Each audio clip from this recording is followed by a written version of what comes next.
Dalam tulisan terbaru bertanggal 26 Desember 2023, yang diupload dalam situs RMINU Banten, Kiai Imad mencoba menggiring opini, bahwa Rumail Abbas telah melakukan perubahan terhadap manuskrip kitab Al-Turfat Al-Gharibat karya Al-Mukrisi, wafat 845 Hijriah.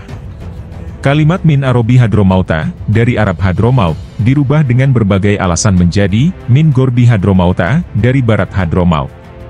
Perubahan Arabi menjadi Gorbi, berkonsekuensi serius. Menurut Kiai Imad, manuskrip itu ibarat pisau bermata dua, ia memang mengkonfirmasi bahwa Ibrahim dan Umar yang hidup di abad 9 Hijriah itu sosok historis. Tetapi pada saat yang sama, manuskrip itu mengkonfirmasi bahwa keduanya bukan keturunan Nabi Muhammad, karena disebut hanya sebagai orang Arab Hadramaut, bukan disebut sebagai Ashraf Hadromaut, para keturunan Nabi Muhammad dari Hadromaut. Oleh karena itu, Gus Rumail bekerja keras agar manuskrip ini hanya memberi manfaat terhadap nasab Ba'alwi, tidak malah mendegradasinya.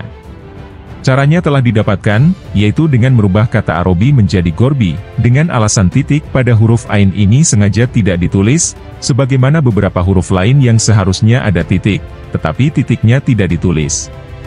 Kiai Imad juga menjelaskan posisi kota Tarim, kampung asal dari Ibrahim dan Umar Ba'alwi, dengan Hadramaut. Mengutip dari Wikipedia, beliau menjelaskan bahwa distrik Tarim terletak di bagian timur Kegubernuran Hadromaut, dan paling dekat dengan wilayah tengah Wadi Hadromaut, di mana di utara berbatasan dengan distrik Kaf Al-Awamir. Tapi apakah benar klaim Kiai Imad bahwa manuskrip kitab Al-Turfat Al-Gharibat tadi memang min Arabi Hadromauta bukan min Gorbi Hadromauta? Mari kita lihat manuskrip aslinya. Dalam manuskrip tersebut memang sekilas terbaca min Arabi Hadromauta, karena tidak ada titik di atas Ain. Seperti halnya tulisan-tulisan lain yang banyak tidak bertitik, padahal seharusnya huruf tersebut bertitik, seperti Tazuru yang ditulis tanpa titik, sehingga kalau orang awam tentu akan membacanya Taduru. Setelahnya ada kata kola yang tanpa titik pada huruf Qaf. Al-Fakar yang tanpa titik pada huruf Yak, begitu juga kata Al-Muktakid, Ibrahim, bin, hingga kata min Arabi Hadromauta, yang semuanya tidak dititik, padahal seharusnya huruf-huruf pada kata tersebut adalah dititik.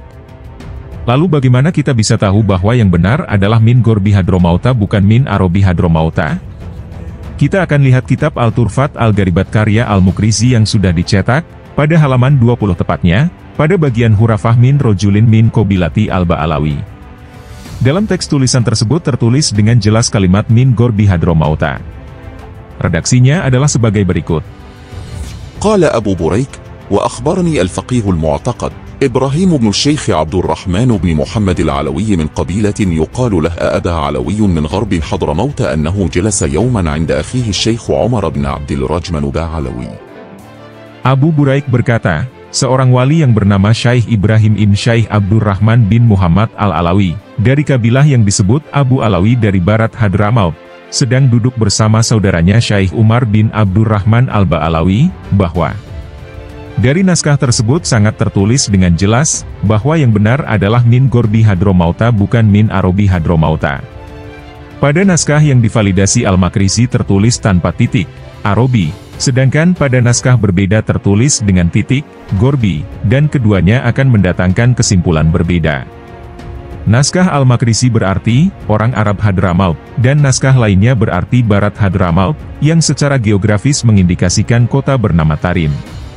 Perlu diketahui, pada naskah yang divalidasi Al-Makrisi sekalipun, saktu nas, atau keliru tulis, yang tidak memperhatikan titik, terdapat pada banyak redaksi. Seperti dalam 4 baris mukadimahnya, terdapat 8 kata yang tidak memperhatikan titik, saktu nas. Kemuskilan saktu nas ini akan mudah teratasi, jika pembaca memiliki zauk yang bagus, sambil mengomparasikan informasi Abu Buraik dengan sejarawan lain yang sezaman dengannya atau yang lebih tua, semisal Al-Khatib dalam Al-Jauhar Al-Syafaf. Kitab Al-Jauhar Al-Syafaf ditulis pada tahun 820 Hijriah, artinya kala Ali Al-Sakron berumur 2 tahun. Dan saat memberikan tarojim tentang Umar bin Abdurrahman Al-Ba'alawi yang direportase Abu Buraik, ia adalah orang terkenal asal Tarim yang mendirikan masjid terbesar di masanya. Ia dikenal sebagai Umar Al-Muhdor, dan masjid yang ia dirikan bernama Masjid Al-Mihdor. Begitupun Ibrahim bin Abdurrahman bin Muhammad Al-Alawi yang direportase Abu Buraik, adalah cucu dari Muhammad Maula Dawileh, sekaligus paman dari Ali al-Sakron yang tinggal di Tarim. Agak muskil jika naskah Al-Makrizi dimaknai selain kabilah Aba Alawi asal barat Hadramaut, karena secara geografis Tarim adalah lokasi yang dimaksudkan berdasarkan komparasi sumber yang sezaman dengan Abu Buraik. Ini artinya, klaim Kiai Imad salah, dan tampak kalau beliau kurang teliti dalam membaca manuskrip. Seperti yang sudah-sudah, Kiai Imad sangat cepat memberikan kesimpulan tanpa memverifikasi atau membandingkan dengan kitab yang lain, atau dengan kitab yang sama tapi yang sudah dicetak. Kemudian terkait dengan posisi Tarim dan Hadramaut. Hadramaut itu lembah yang bisa diidentifikasi menjadi dua wilayah, yaitu wilayah atas dan wilayah bawah. Wilayah atas dikenal dengan Wadi Hadramaut, lembah Hadramaut, berisi banyak bukit bukti kosong.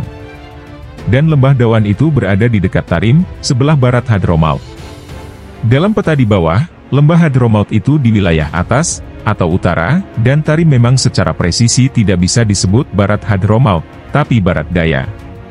Tapi orang di masa lalu tidak memiliki Google Maps, jadi tidak bisa memberikan petunjuk arah angin secara presisi. Jika melihat posisi Tarim yang berada di barat daya Hadramaut, menurut Google Maps, cukup masuk akal jika orang Arab, Yaman dan Mekah, di masa lalu menganggapnya berada di barat Hadramaut.